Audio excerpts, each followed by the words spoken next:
Ah, on les voit mieux finalement, les terres à l'envers vues du ciel. Beau panoramique qu'on vient de voir là, Franck Sander, président des jeunes agriculteurs. C'est un boulot fou que vous avez mené ici. Un petit peu, hein. C'est vrai que aujourd'hui, maintenant que ça se concrétise, c'est là qu'on se rend réellement compte du travail qu'il y a derrière. Alors forcément le travail, ça a été entrepris par les jeunes agriculteurs et c'est vraiment grâce à toute l'équipe des bénévoles qu'on est arrivé à ce résultat-là aujourd'hui. Alors moi je suis pas agriculteur, j'ai l'impression que ces champs existent depuis des années. C'est vraiment l'impression qu'on a voulu vous donner, à vous et au grand public bien entendu. Et c'est vrai que là, il faut se dire qu'au mois d'avril, c'était un champ qui était à nu. On a labouré ça cet hiver et donc on a commencé à semer tout ça au mois d'avril. Et aujourd'hui, on voit le résultat, c'est des cultures bien en place, c'est une pelouse bien en place pour pouvoir accueillir le grand public dans les meilleures conditions, même si le temps est peut-être un petit peu humide, mais ça on verra si on a le beau temps ou pas. Ça on est en Alsace, d'un autre côté.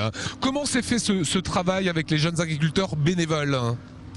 C'est un peu l'équipe des JA qui a commencé à travailler là-dessus il y a 2 ans et on a commencé à réfléchir à un concept, comment est-ce qu'on allait pouvoir mettre en avant toute cette diversité de l'agriculture qui est présente aujourd'hui, parce que l'agriculture en Alsace, c'est certes les céréales, le maïs qu'on voit beaucoup, mais c'est aussi la viticulture comme on peut le voir autour de nous, mais c'est aussi les fruits et les légumes, le tabac, le houblon, l'ensemble des productions avec bien entendu toute la partie élevage qu'il faut aussi conserver pour pouvoir préserver nos paysages. Tout est représenté ici durant 3 jours. Il n'y a pas une seule filière qui va manquer ce jour-là. Toutes les filières ont répondu présent, toutes les productions, tous les éleveurs, les chevaux, les animaux, les vaches, les moutons.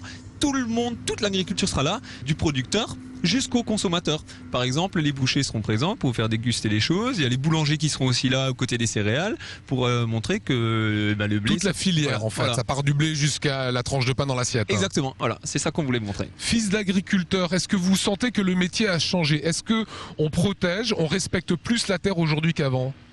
Forcément, les agriculteurs, ils s'adaptent à la technique qu'on leur propose.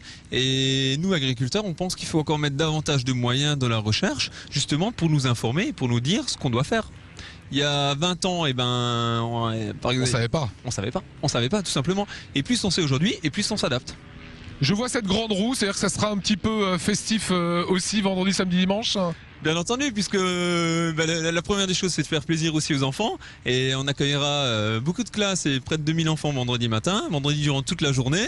Et puis il faut que les gens puissent passer une agréable journée chez les jeunes agriculteurs. Bien entendu, la restauration sera aussi prévue, et donc chacun pourra manger, déguster tout au long de la journée. Combien de personnes ont travaillé sur le projet ? Ce que je peux dire aujourd'hui, c'est que c'est entre 50 et 70 bénévoles tous les jours qui s'organisent et qui viennent et qui mettent en place le site tout simplement pour pouvoir accueillir le grand public à partir de vendredi. Voilà le travail des jeunes agriculteurs et des autres. Ils sont très nombreux pour la réussite de ces terres à l'envers.